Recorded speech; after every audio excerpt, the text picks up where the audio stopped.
Good morning, and welcome to Procter & Gamble's quarter-end conference call. Today's event is being recorded for replay. This discussion will include a number of forward-looking statements. If you will refer to P&G's most recent 10-K, 10-Q, and 8-K reports, you will see a discussion of factors that could cause the company's actual results to differ materially from these projections. As required by Regulation G, Procter & Gamble needs to make you aware that during the discussion, the company will make a number of references to non-GAAP and other financial measures.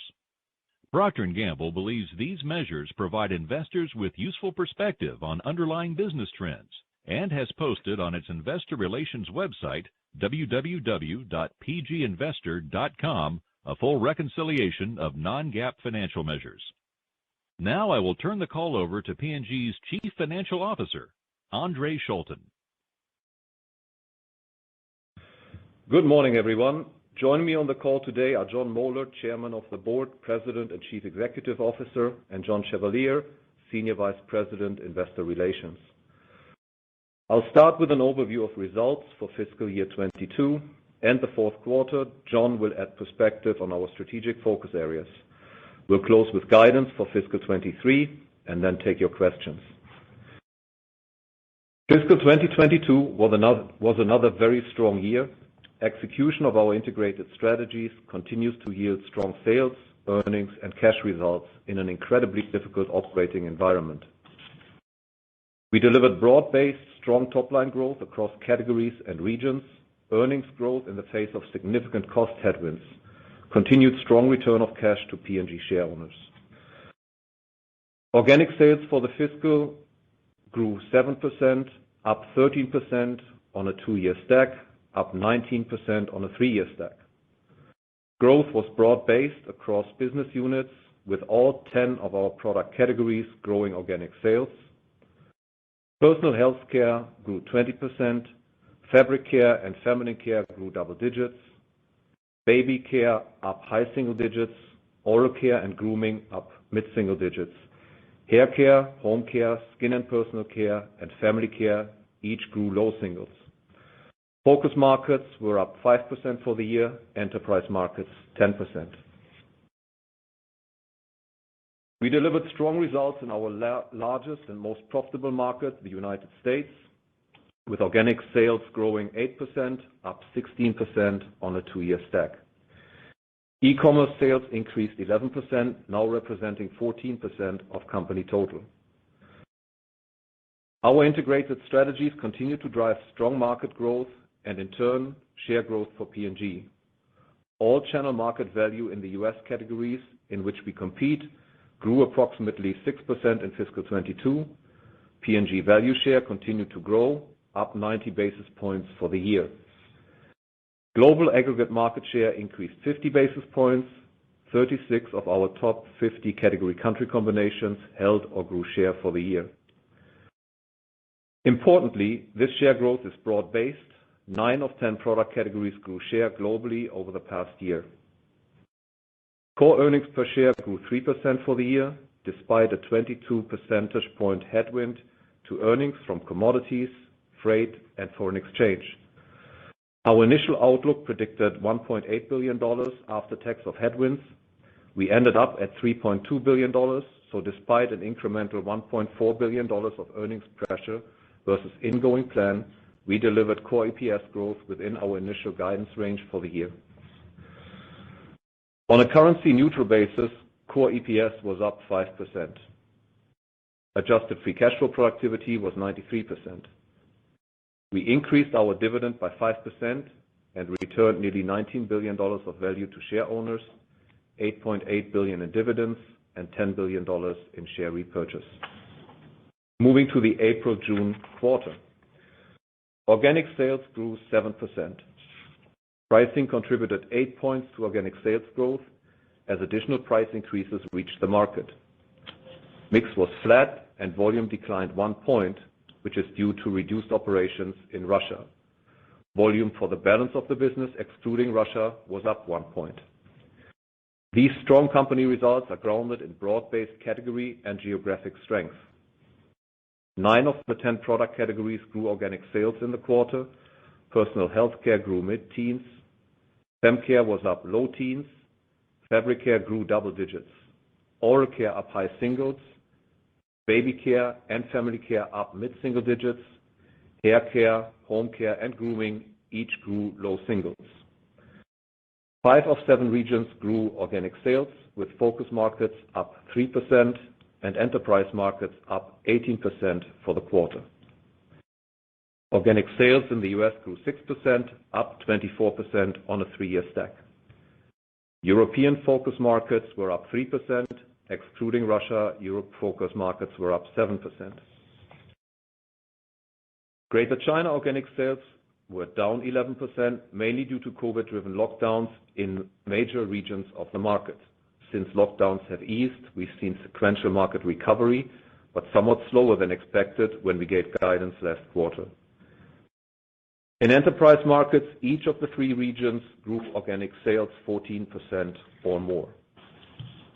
Global aggregate market share increased 50 basis points. 29 of our top 50 category country combinations held or grew share for the quarter. On the bottom line, core earnings per share were $1.21, up 7% versus prior year. On a currency-neutral basis, core EPS increased 12%. Core operating margin decreased 30 basis points as gross margin pressure were largely offset by sales leverage and productivity improvements in SG&A. Currency-neutral operating margin increased 20 basis points. Free cash flow productivity was 99%. We returned $3.5 billion of cash to share owners this quarter, nearly $2.3 billion in dividends, and nearly $1.3 billion in share repurchase. In summary, we met or exceeded each of our going-in target ranges for the year: organic sales growth, core EPS growth, free cash flow productivity, and cash return to share owners. Strong performance in very difficult operating conditions. Now I'll pass it over to John. Thanks, Andre. P&G employees have delivered great results over the past 4 years in a very challenging macro environment against very capable competition. In those 4 years, P&G people have added more than $13 billion in annual sales and roughly $5 billion in after-tax profit, executing our integrated strategies with excellence.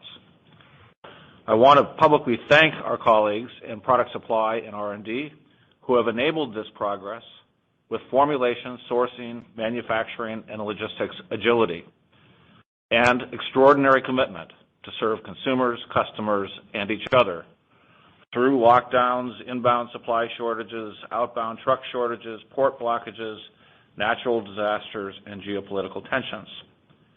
What P&G's people have accomplished together is truly extraordinary. Still, we're very clear-eyed about the trials ahead. The list of challenges we face heading into our new fiscal year is longer than any I can recall. The progress we've made and our collective commitment to our strategies give me confidence we can manage through these challenges. We've never been better positioned. A portfolio that's focused on daily use categories where performance drives brand choice. Superiority across product, package, brand communication, in-store execution, and value. Leveraging that superiority to grow markets and our share in them. Creating business versus taking business. Powerful with our retail partners as we work to jointly create value. We've developed a productivity muscle that helps us address some of the challenges we face.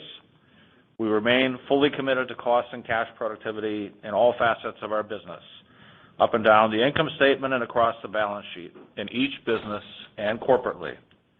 Productivity improvement is a necessity to drive balanced top and bottom line growth and strong cash generation. Success in our highly competitive industry and in this dynamic and challenging environment requires agility that comes with a mindset of constructive disruption, a willingness to change, adapt, and create new trends and technologies that will shape our industry for the future. In the current environment, that agility and constructive disruption mindset are even more important. Our organization structure is yielding what we intended: a more empowered, agile, and accountable organization with little overlap or redundancy, flowing to new demands, seamlessly supporting each other.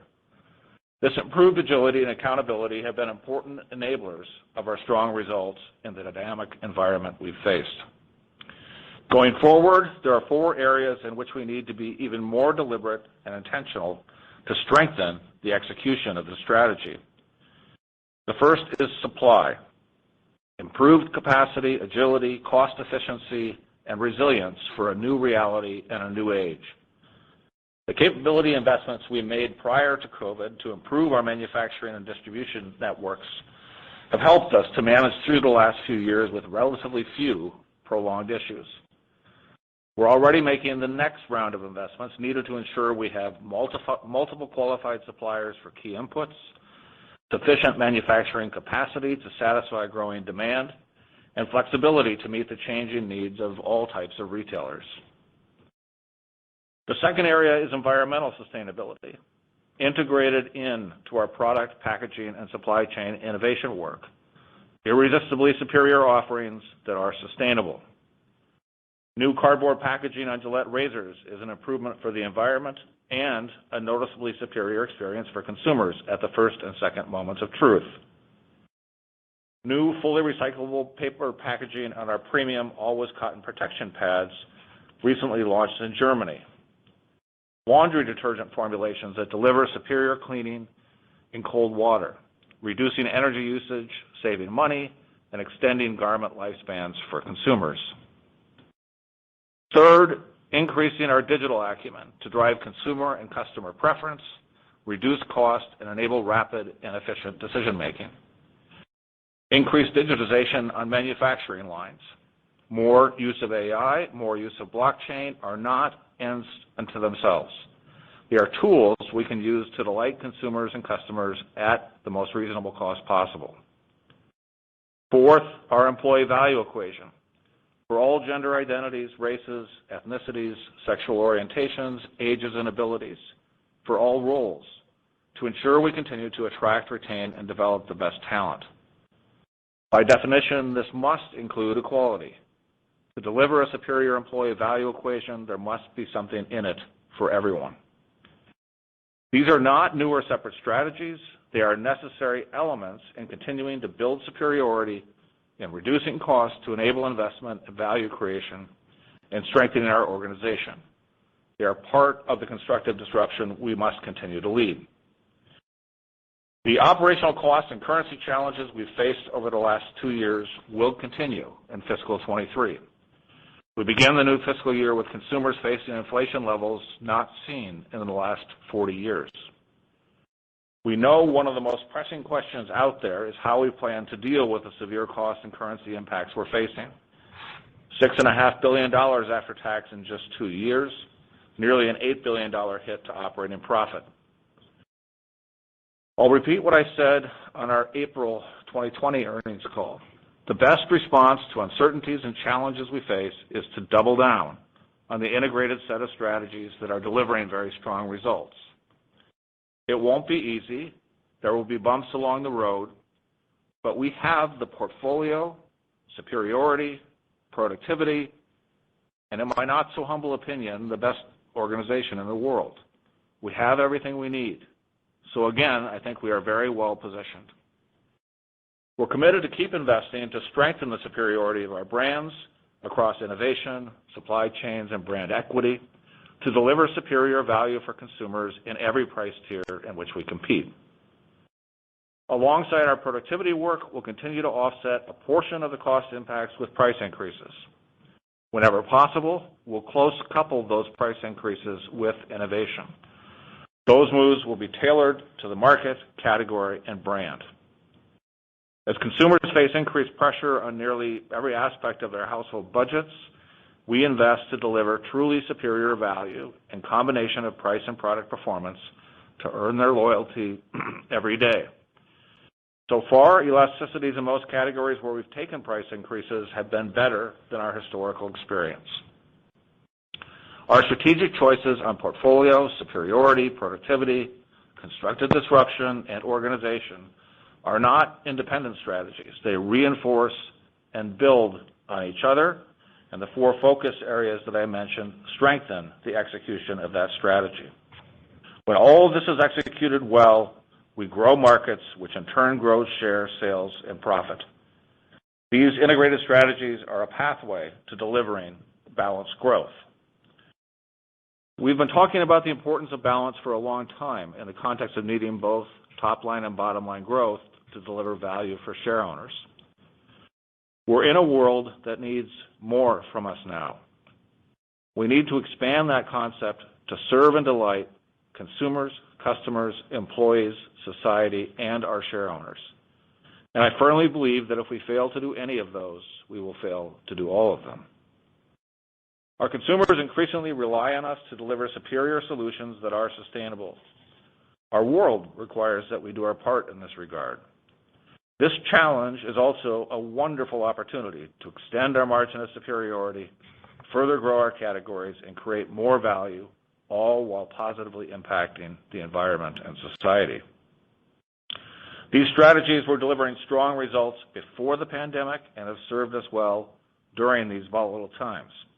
We're confident they remain the right strategic framework as we move forward.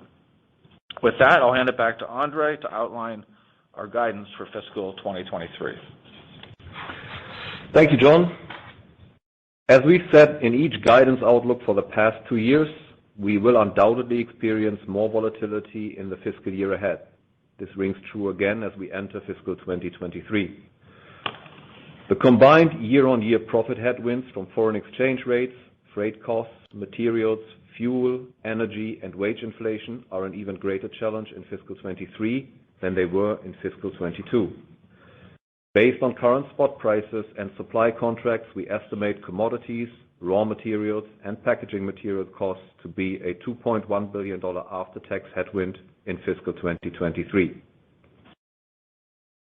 Freight costs are expected to be higher in fiscal 23 compared to the average cost paid in fiscal 22 by roughly $300 million after tax. Foreign exchange rates have moved sharply against us even since our presentation at the Deutsche Bank conference in June. We now expect foreign exchange to be a $900 million after-tax headwind in fiscal 23.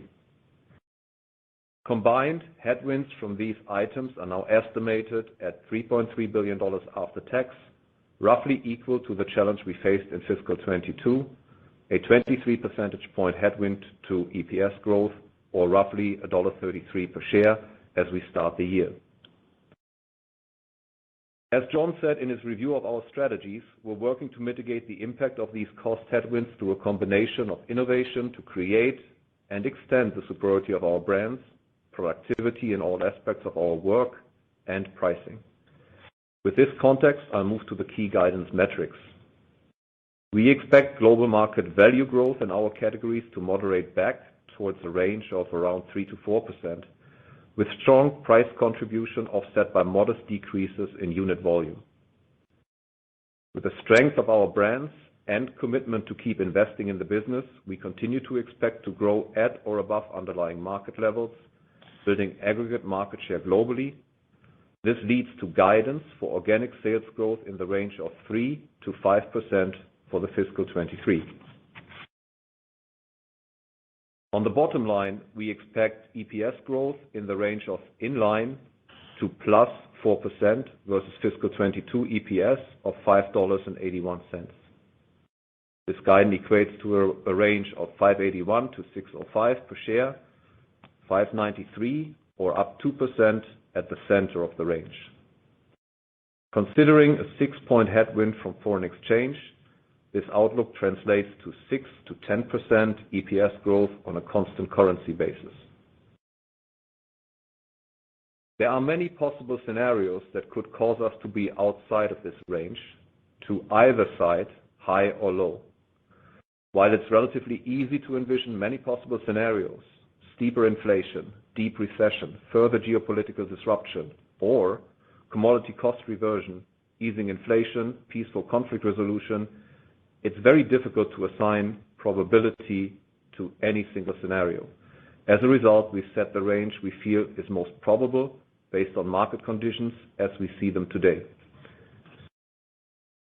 We expect adjusted free cash flow productivity of 90% for the year. This includes a step up in capital spending as we begin to add capacity in several categories.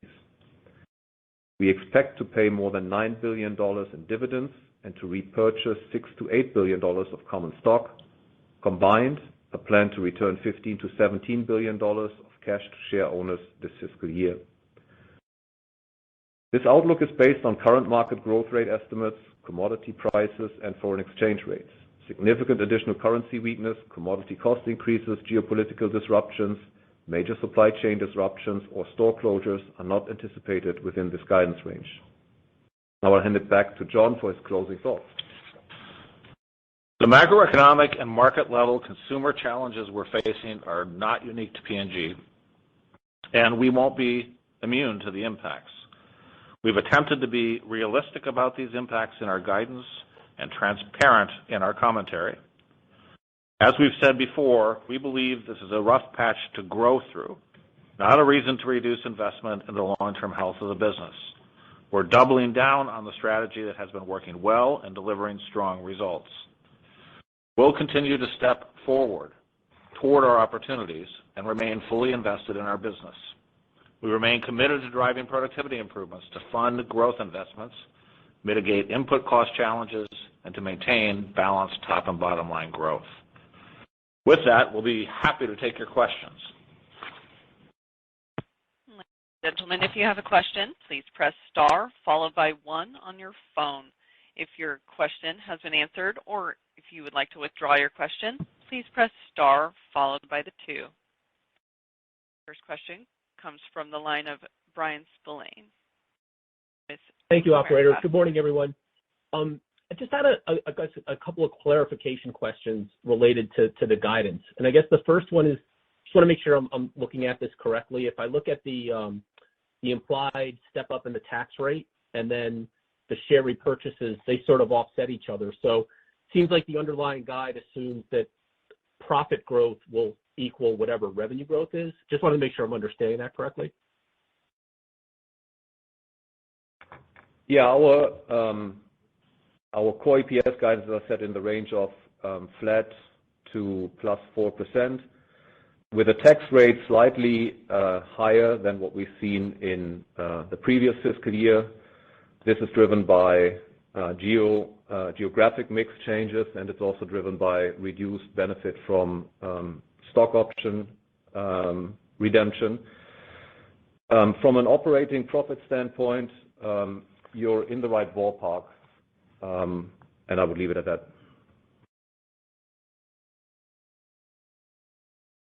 Your next question comes from the line of Steve Powers with Deutsche Bank.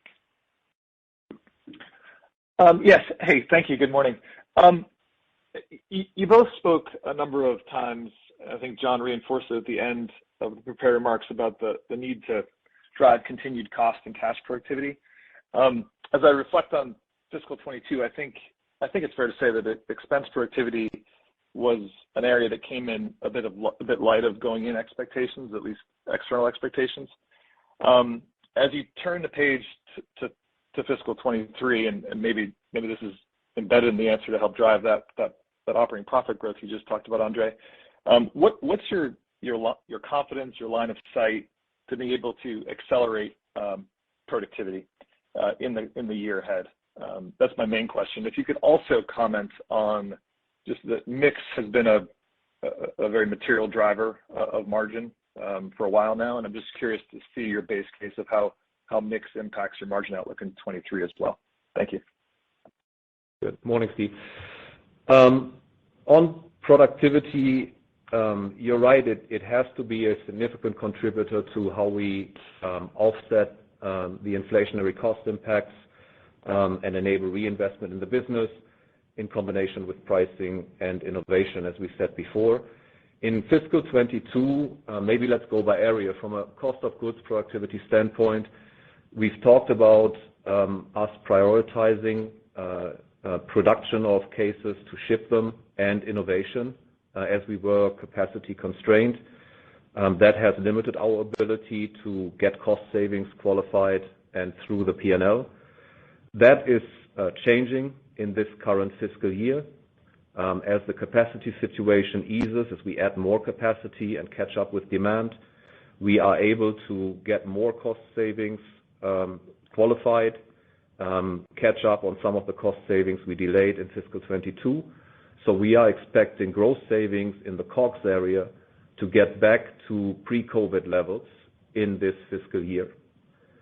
We are very confident in our teams. They have a unlimited number of creative ideas to drive further productivity. That still obviously is needed to offset inflation, which is equally strong in the fiscal year. From a media standpoint, we have delivered significant productivity over the past years, but we have reinvested all of that productivity in incremental media spend ahead of sales leverage, ahead of the productivity numbers even that we generated. And that productivity continues to strengthen. We have developed strong capability to target better, both on TV as well as in digital. Our ability to improve effectiveness of reach and quality of reach is allowing us to drive cost per effective reach down, both in digital and in TV. We've shifted more and more spend into digital. Now more than 50% of our advertising is in digital. And with that, we are rolling out these capabilities to more and more businesses and more regions. That allows us to increase productivity on media spend in the current fiscal year to the point where we believe we will use some of that productivity not to reinvest fully, but to actually flow through and help offset inflation. And some of that you saw in Q4 combined with other effects. General sales leverage and productivity on SG&A driven by sales leverage is well intact. You saw it flow through in quarter 4. That was 180 basis points help to operating margin, and that should continue. So in summary, I feel good about our productivity muscle. It continues to strengthen, and it will be needed to help offset some of the inflationary pressures we see. On product mix, we continue to see the same effect that we've seen in previous quarters, which is a negative impact to gross margin, roughly 130 basis points on the quarter. Positive impact when you think about our portfolio.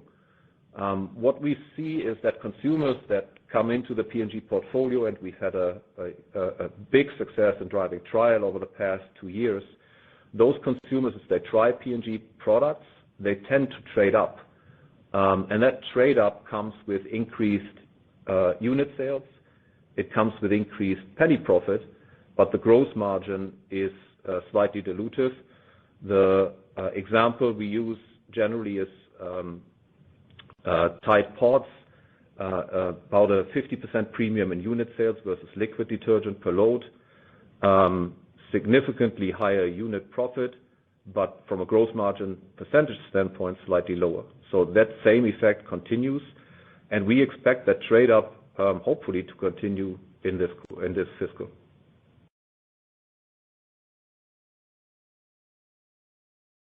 Our next question from Dara Mohsenian with Morgan Stanley. Hi, guys. I just wanted to discuss your level of visibility on the 3 to 5% organic sales growth guidance for fiscal 23. Obviously, there's a lot that builds into that, but I was curious for your perspective in a couple areas.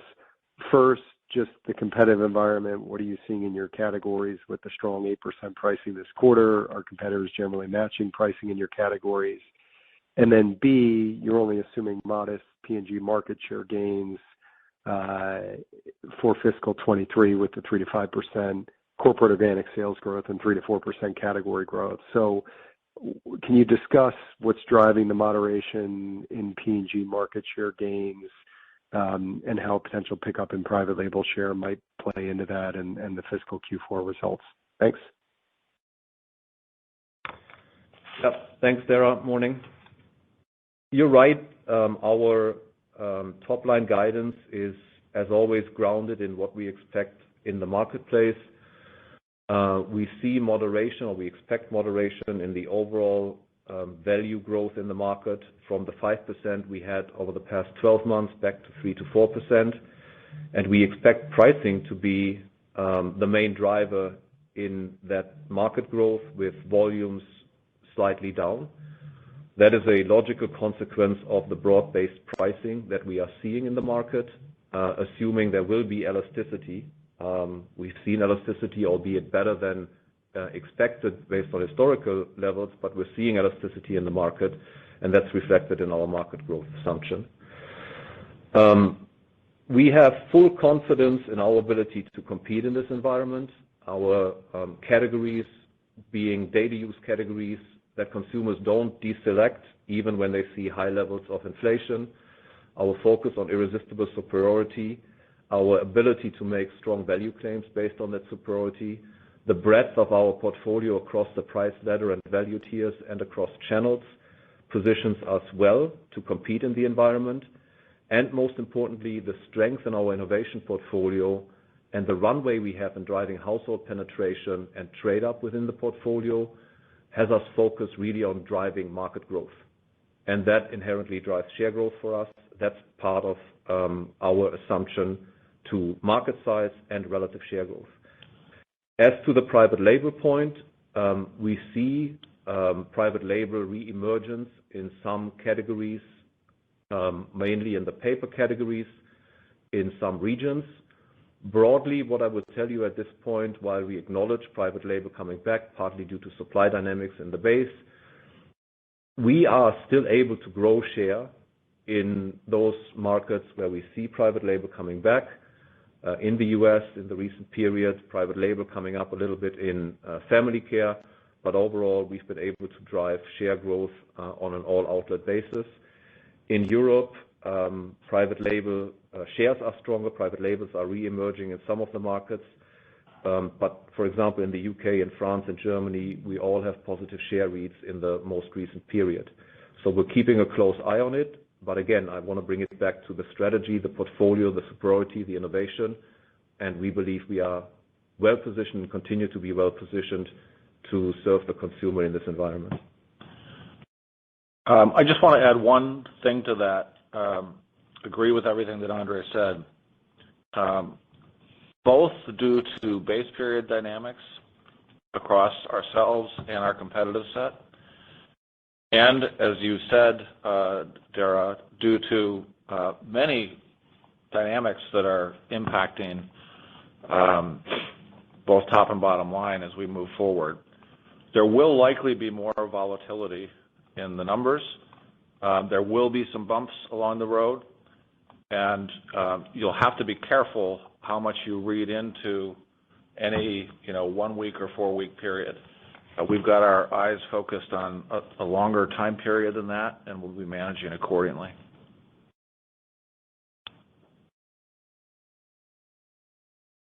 We'll go to our next question from Lauren Lieberman with Barclays. Great, thanks. Good morning. Two things, I guess. First is notwithstanding, John, your comments just now on, scanner implied on scanner data. In the U.S., the market share performance has changed course. It's down slightly.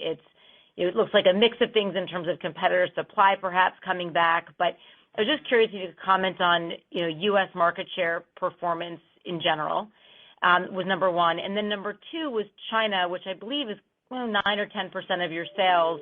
Down 11% is significant. I know that you've signaled, previously that China was challenged because of the COVID lockdowns, but it does seem like it's disproportionate rate of decline versus what others are talking about. So if you could just talk to us a little bit about why your performance in China looks to be different than what we're hearing from some other, multinationals. If it's specific to market share, if it's specific to, mechanics of your operations. Just curious on some insights there. Thank you. Let me just start in response to that question, Lauren, and then kick it over to Andre. We need to keep coming back to the strength of the top line. So in the U.S., for example, we grew 6% in the quarter, 8% over the course of the year. As you know, 7% total company, both on the year and the quarter, and that strength is broad-based. That's important, and we continue to project top-line growth as well as modest share growth going forward. I'll ask Andre to provide specific commentary on China. Very good. Hey, Lauren. Maybe I'll start quickly with the U.S. share, if you let me. You're right. If you look at the past 1 week and past 4 weeks, we see a kind of 10, 20 basis points decline. And that's, as John said, there will be wobbles along the way. The base period is extremely volatile.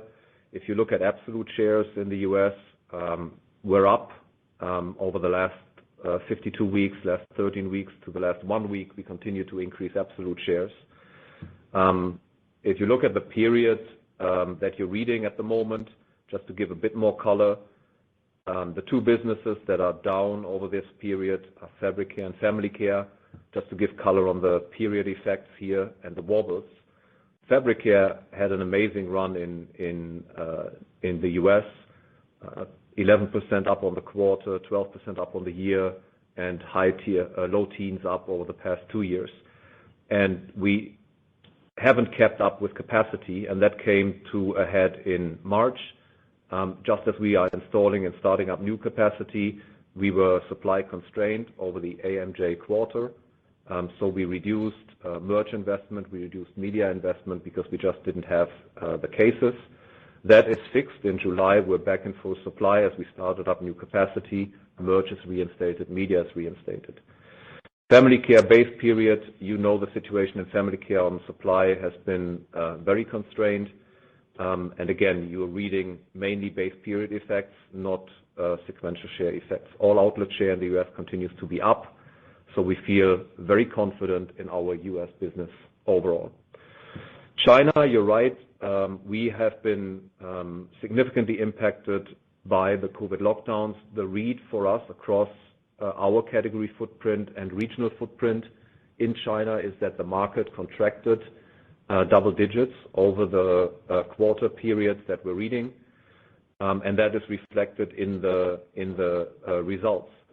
More importantly, since consumer mobility started to resume, the COVID lockdowns are easing. We're seeing a return to growth in our categories. Our shares are responding favorably. So we're hopeful that we return to mid-single-digit growth in China over the next few quarters. Certainly, the team on the ground is excited, capable, and has everything ready to go. But we need to see that consumer mobility come back. And Lauren, relative to your question on the relative share performance, where you happen to have manufacturing operations located has a big impact on your ability to supply the market. We were pretty significantly impacted by the location of some of the shutdowns, namely Shanghai, where we have two manufacturing centers and important contract manufacturer supply. So that's one of the reasons for some of the noise within the share comparison.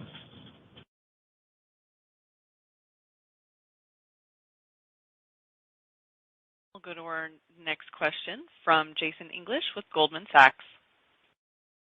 Hey, folks. Thanks for slotting me in. Two questions, I guess kind of coming back to some of the topics that have already been raised. First, on market growth assumptions, the anticipated deceleration, is this coming from an anticipation that consumers are going to use less, so volume comes in, trade down, so mix comes in, or maybe we lap some pricing and bring some more promotions back, so pricing comes in? You know, which of those three components do you expect to be the bigger driver of category decel? Good morning, Jason. It's a combination of what you described. As we said, pricing generally comes with a level of elasticity. Consumers don't leave the category, but they might, look at their dosing behaviors. They might look a little bit closer at their inventories and draw that down over a period of time, specifically as they're more exposed to inflation broadly in the marketplace with the highest inflation in 40 years.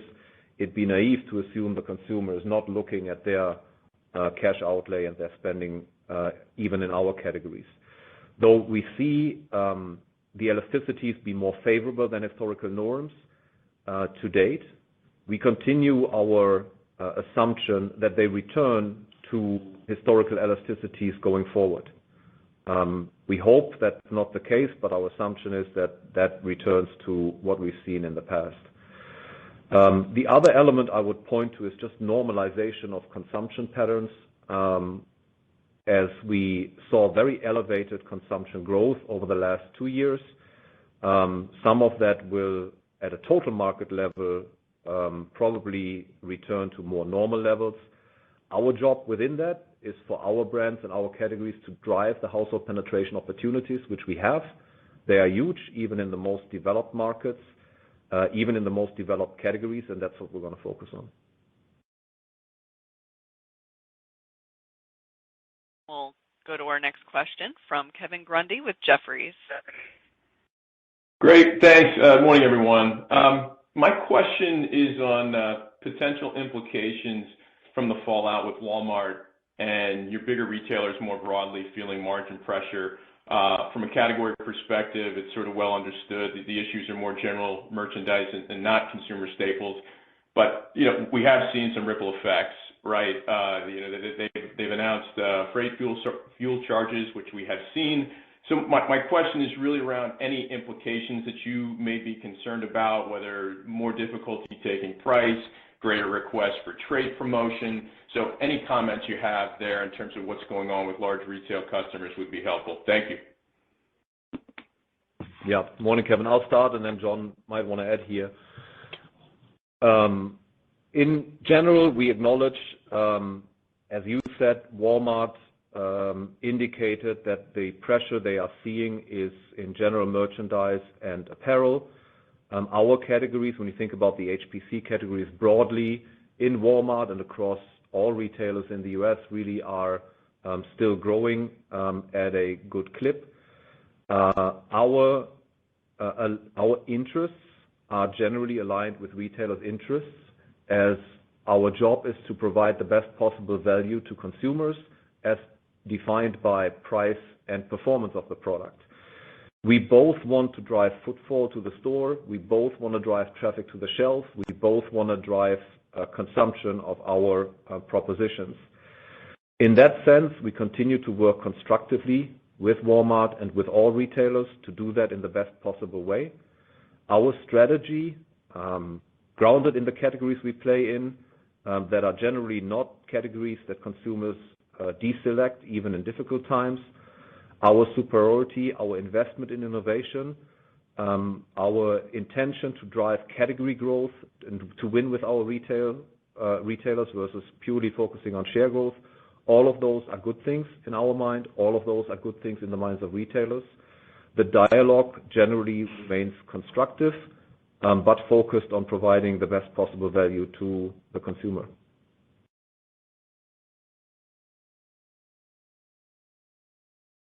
Go next to Rob Ottenstein with Evercore. Great. Thank you very much. I was wondering if you could talk a little bit about your price increases in July, maybe give a sense of order of magnitude and breadth, early reception, and then assuming the sort of elasticities that you expect, how far can those increases go to offsetting the 3.2 or $3.3 billion of headwinds that you outlined earlier? Thank you. Morning, Rob. The increases we're taking, and we've announced in June, July, are going into effect broadly in this quarter, July, August, September, towards the latter half of it. They are across most categories in the U.S., and we also announced pricing globally in the same ballpark, mid-single digits, but very differentiated. So in general, I would tell you mid-singles, probably mid to high singles, but really tailored by country, by brand, by SKU, to ensure that we do what I just described retailers are looking for, provide the best value for their relevant shoppers in terms of absolute price point, product performance, and value tier. The reaction to those price increases from a retailer environment is what you would expect. Nobody is pleased about the continued inflationary trends that we're seeing, but it remains a constructive discussion on how to best execute what we need, both from a retailer standpoint and from a manufacturer standpoint, which is recovery of inflationary cost measures to the extent it cannot be covered by productivity. In terms of our ability to offset the latest inflationary trends across commodities and transportation, pricing is part of that. But the pricing we're taking is not covering the entire breadth of increases that we're seeing. That needs to be a combined effort between pricing, innovation, and driving trade-up innovation and productivity. But we feel good about every part of that equation. Our innovation portfolio is stronger than ever. Our productivity muscle is strong, and pricing dynamics and conversations remain productive. Just one additional point, Rob. Relative to the competitive environment, we're seeing price increases on private label brands and on mid-tier offerings that are even higher in some cases than our own price increases. I just offer that perspective as it relates to the ability to hold pricing and what it might mean for market share. As Andre said, it's a fairly constructive environment.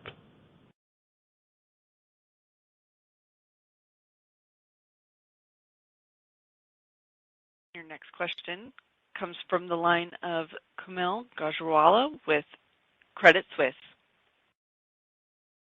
Hey guys, good morning. I'd like to talk a little bit more about the $1.33. It's such a substantial amount of money between commodities and FX and what's incorporated in there, particularly whether it's forward purchasing agreements, hedges, any of those sorts of things. And I'm asking for, I guess, an obvious reason, which is commodity costs very recently have come down.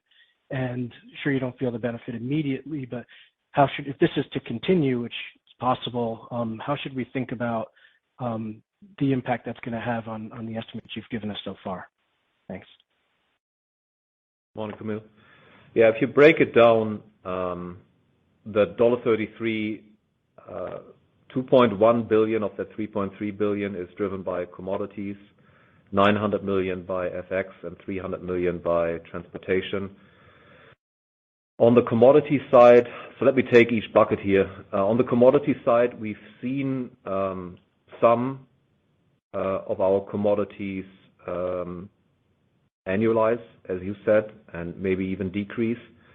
But we've seen the majority of our commodity basket still increase week over week, month over month.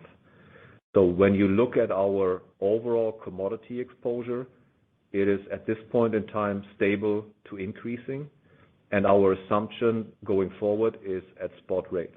So we assume stability within the commodity price environment versus current spot. We do not hedge our commodities. We are counting on our offsets within our total exposure between commodity, FX, and interest rates.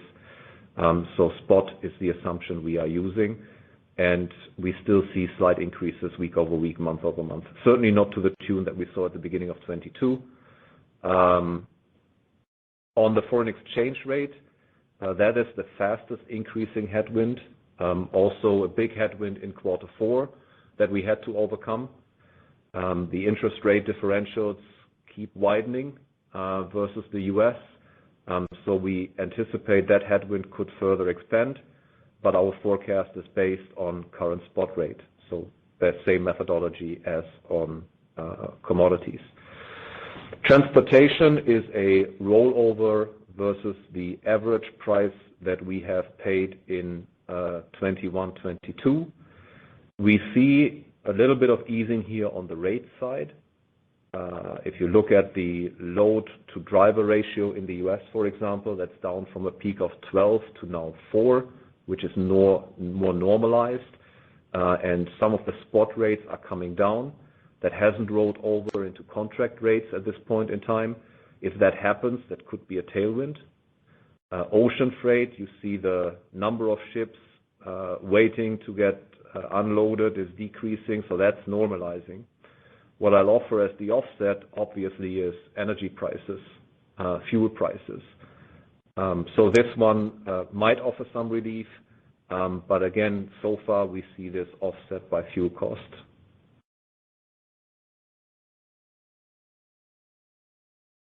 Your next question comes from the line of Chris Carey with Wells Fargo. Hi, good morning. So you noted that trade promotion was expected to be about $300 million after tax. I think you were referring to promotional spending, which is not an item I think typically you call out specifically. So it does seem like you're indicating a more intentional desire to pick up promotional spending in order to help the consumer weather some of these cost increases. Is that a fair characterization? And then obviously your price increases across much of your portfolio ahead, but are there specific categories or geographies where you specifically intend to lean in, or where you think the consumer or the retailers need the most help? So thanks for that. Morning, Chris. On the promo side, I'm not sure we intended to mention any number, but let me describe where we are. But John Chevalier can certainly clarify afterwards if that question remains open. Our promotion strategy remains the same. If you look at promotion levels, they are relatively stable. I take the U.S. as the market where we have the best visibility, and you have the best visibility. We're running at about 27% of merch, so that's volume sold on deal, and depth combined. That compares to a pre-COVID level slightly above 30%, to a COVID low at 16%. But that 27% has been relatively stable over the past few quarters. So there's no significant increase in what we're observing. We are not planning to increase significantly, but that, again, is a very tactical decision that is being made at the market level, at the category level. But our intention to win is via innovation, via clarity of value offer, via our superiority, not via price promotion.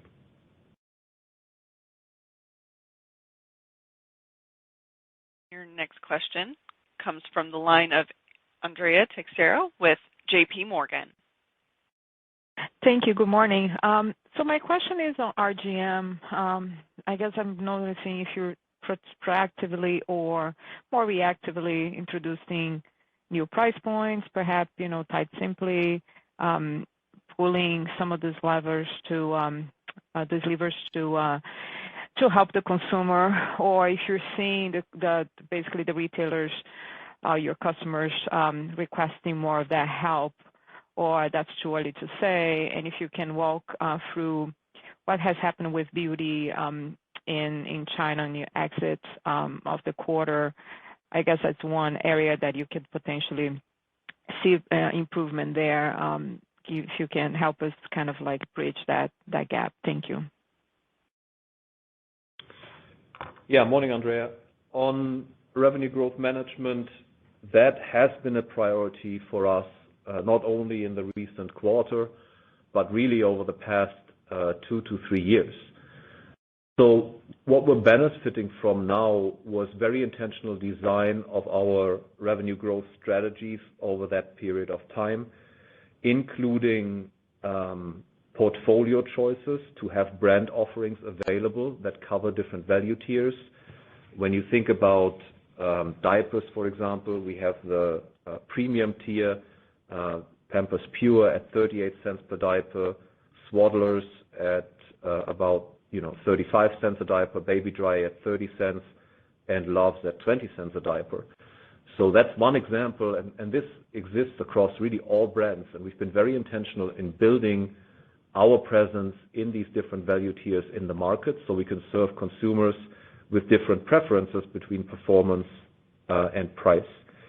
We have also spent a lot of time and design effort in creating the right price points, and those price points relevant on everyday price, but also providing the right merch price points for different channels.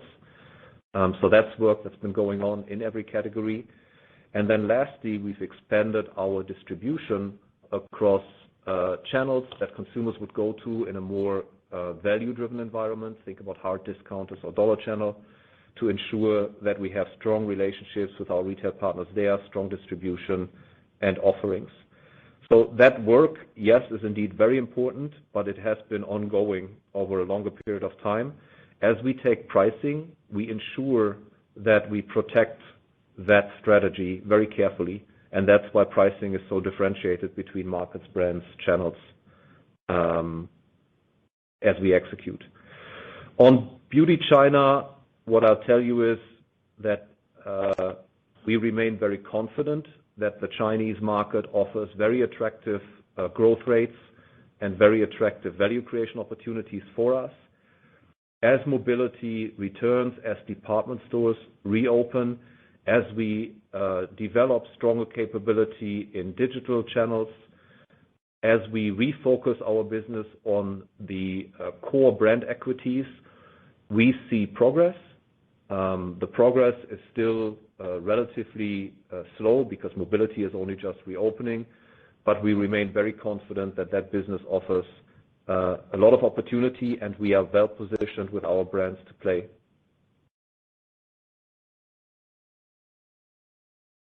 Your next question comes from the line of Bill Chappell with Truist Securities. Thanks. Good morning. Hey, John, this may be a little bit of a softball question, but I think we've run out of ways to ask about pricing and the consumer. But in your prepared remarks, and then also I heard you on CNBC this morning say P&G is the best organization in the world. And I'm struck by that. In the 15 years I've known you, you've never been a cheerleader or someone to throw out superlatives. And coming on a quarter when technically stock is down and you've missed, just why you feel that way now? Is the kind of turnaround or the catching the breath complete? You seem to want to get that message out there. So just anything more color you could give would be interesting and helpful. Thanks. There's clearly a desire to recognize extraordinary effort and results on the part of our organization, broadly defined. The challenges that have been overcome, while maintaining or improving service to consumers, customer, and delivering both strong top and bottom line results, that's just not an accident. And we've been trying to become even more intentional about the importance of our organization, of our employee value proposition, in delivering and sustaining superiority over time.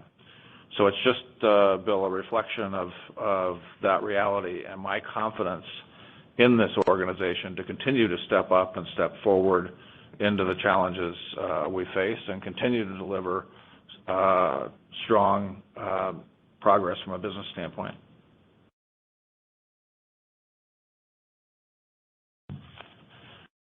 Next question comes from the line of Olivia Tong with Raymond James. Great, thanks. Good morning. I'll be quick, but just two quick questions.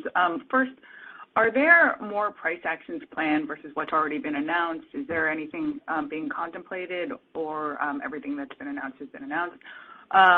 And then secondly, just if you could give some color on your innovation pipeline and how it skews this year versus previous years, potentially, is there more premium versus more value, and how you think about it in terms of contribution to price and mix. Thank you. Hey, Olivia. On pricing, my answer is going to be quick. What's announced is announced, and everything else we can't talk about. But it's going to be a combination of pricing, productivity, and innovation. That's as much as I can tell you. And we're always evaluating pricing and the necessity for pricing in every market every day. So that's an ongoing discussion. In terms of innovation, Fundamentally, our innovation pipeline looks out, 5 years, 10 years. The innovation pipeline continues to be strong. It continues to drive superiority across the full portfolio because that's the definition of superiority. It's not just the premium end, and that doesn't really change.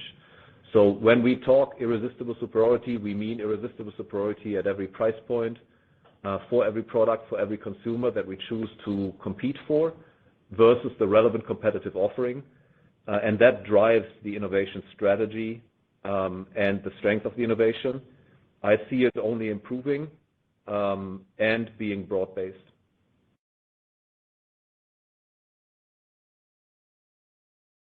Your final question comes from the line of Mark Astrachan with Stifel. Yeah, thanks, and good morning, everyone. One question on just a clarification or reminder. If you could help us on just the leverage that you get from an SG&A standpoint, given the volumes that we've seen over the last couple of years, and then put that in the context of the slight volume decline in the June quarter, just as a reminder there, that'd be helpful. And then more broadly, how do you think about the ability to sustainably invest given the exchange rates? And specifically, I'm talking about, obviously, dollar strength versus a lot of other currencies, especially given some of your overseas competitors who don't obviously have the translational impact. So how does that influence, if it does, your ability to sustainably invest and maintain those levels of investment going forward if the dollar remains where it is? Thanks, Mark. Good morning.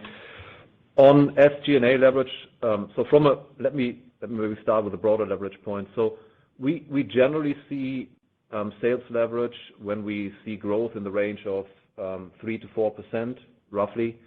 When we go north of 4%, the leverage becomes relevant and material, and that's SG&A leverage. So if we grow in line with our guidance range, that will provide a level of sales leverage similar to what we would typically and historically have expected. On the COGS side, you're right, the volume is the key driver for the leverage. With flat volumes, as we've seen in the fourth quarter, there obviously is no leverage, but that's where our productivity efforts are even more important, and that's why we're doubling down on our acceleration of productivity improvements. We'll talk about this more, I think, in our Investor Day, where we give you a bit more insight on Supply Chain 3.0, just to put more substance around the runway that we still have in driving productivity. That also is the answer to your second question, because you're right, foreign exchange rate represents a significant headwind for us, might not represent that much of a headwind for some of our international competitors. We're well aware of that. We've been to this movie a few times. The answer to our question is strong growth, serving the consumer better than everybody else, delivering top-line growth. That fuels our ability to invest in combination with strong productivity. So it reinforces our growth model. It reinforces the need for all components of the strategy to work. But I acknowledge foreign exchange rate is one of the more discriminating headwinds we have to deal with.